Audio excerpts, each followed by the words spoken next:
যা তাকওয়া, পরহেজগারি, এই কয়েকটা বিষয় নিয়ে রমাদান আমাদের কাছে এসেছিল।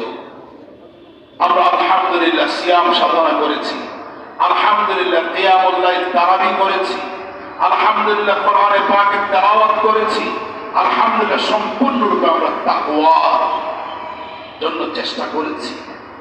এই জন্য রমজান আমাদের থেকে বিদায় নিয়ে চলে গিয়েছে।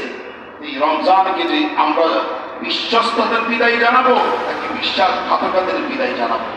যদি বিশ্বস্ততার বিদায় জানাতে চাই তাহলে শুনে নিন। এক নম্বর, রমজানের রোজা চলে গিয়েছে, কিন্তু পুরো বছর কিছু রোজা রাখা যায়।